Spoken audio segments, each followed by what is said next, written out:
everybody, and welcome to the COVID Camper. My name is John Blanchard, and I'm a family physician here in Michigan with Salted Direct Primary Care. Today is April 16th, and it's day number 23 in the COVID Camper.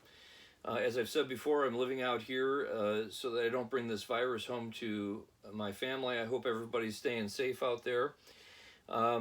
Let's dive right into the COVID questions that we're getting. So Kevin on Facebook asked the question, there have been 29,263 positive cases in Michigan. How many of them have recovered? So this is a good question. So everybody wants to know, what is my risk if I get this? Well, your risk of having a serious illness from COVID depends on your specific situation. So the older you are, the higher the risk, or if you have medical problems, the higher the risk. The other thing about this question that's hard to answer is that there are many, many more people who have been exposed and have had the COVID disease, coronavirus, that we don't know about. So yes, there's been 29,263 cases, but there's been many, many more in Michigan who have had it that we just don't know about, that they never had a test. That's why this testing is so important, to come out with the antibody testing so that we can really get a sense for what percentage of people have a serious illness that comes out of getting the coronavirus. We think right now that taken all together, as much as 14% of people can have a serious problem from coronavirus, meaning like difficulty breathing and the other problems that it causes.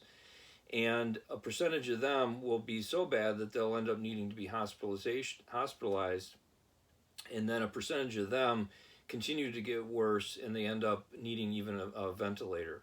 And we know that those rates are higher than for like the typical flu and that kind of thing. So hopefully that answers your question. We think the risk right now is around 14% on average of having a serious problem from coronavirus, which is really a pretty high number. But again, I think once we really know how many people have truly had the virus, that number will come down. Sarah on Facebook also asked, why are we getting so hard hit here in Michigan? So Michigan is one of the top most hard hit states from coronavirus, and I think it has a number of reasons why that is. We know that living in northern climates where people are inside more, there's less sunshine, less warmth, that people are closer together. It's transmitted more readily that way. And also the truth is that relatively speaking, Michigan has a higher amount of things like obesity, diabetes, and other chronic medical conditions that make it harder for people to overcome coronavirus when they get it. So we do have a, relatively speaking, less healthy population than other parts of the country. I think that's another reason why we're being hit so hard. And especially Southeast Michigan, she was wondering why is it that it's even more so in Southeast Michigan, not just Michigan, but because again, the population is a lot higher. There's a lot higher density of population, and so it makes it easier for the virus to transmit. So other areas, rural areas in Michigan, we're seeing less cases. Monica has a question about, hasn't this quarantine gone on long enough? When can we get back to work? Well, this is a really good question, and I know that yesterday there were demonstrations in the Capitol from people who were exercising their free speech and wanting to get back to work, for the governor to open up and stop the quarantine so everybody can get back to work.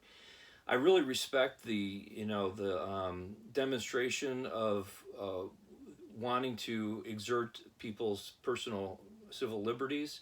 This country's great for that. I love seeing that. Our country was built on that kind of rugged individualism, that kind of dedication and commitment to self-determination and liberty. I get it. I get all of that.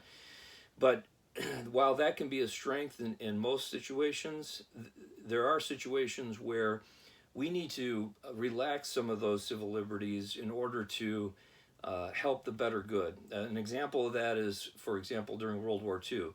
A lot of people made a lot of sacrifices during World War II, gave up a lot of their liberties, a lot of their self-individualism for the common good, giving up things for the common good and working for the common good.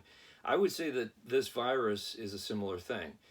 We have to be very careful that we don't go back to work too quickly, too fast, because the virus will start spreading again, and we'll get another wave that could potentially overrun the healthcare system and the hospitals, and the death rates would go up.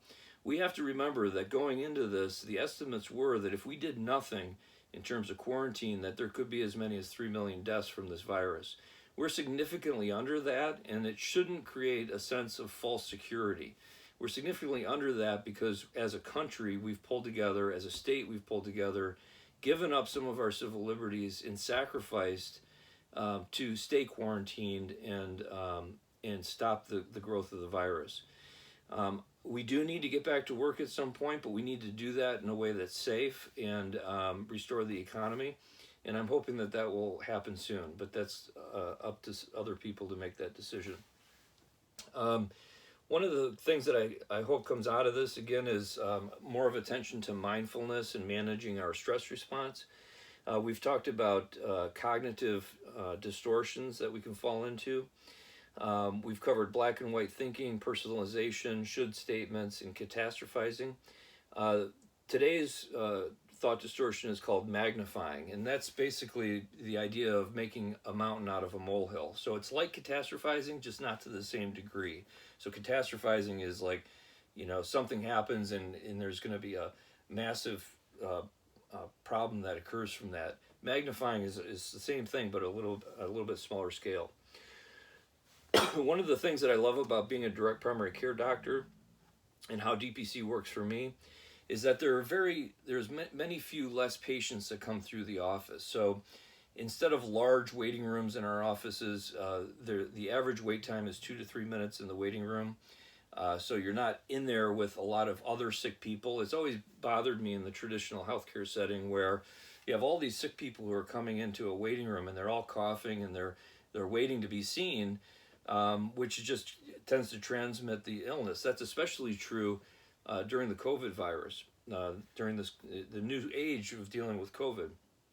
And one of the things I like about direct primary care is that people get right in, they don't wait in the waiting room, they go to their exam room, that exam room's been sterilized, and they're seen by their provider, and they spend a significant amount of time with them, the time that's needed by the patient, and then they leave. So they have a lot less exposure to people in the office. On average, our providers see only 10 to 15 people a day in the office, 15 at the most per provider, and in the traditional setting it's 20 to 30 a day. So there's about twice as much exposure to other people in a traditional doctor's office. So I really like that about direct primary care. I think it potentially has the ability to have less risk of contaminating or spreading illness to other people.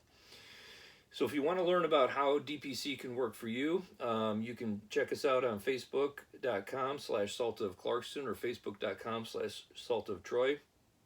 We have a total of 6 locations in Michigan and take care of 8,000 patients. Or you can call Kyle Bingham at 248-922-3076, and he'd be happy to answer all of your questions. Thanks again for watching, and I'll do another COVID video at the beginning of next week. Stay safe out there. Love each other. We will get through this and come out in a better way. Thanks again, and have a good evening.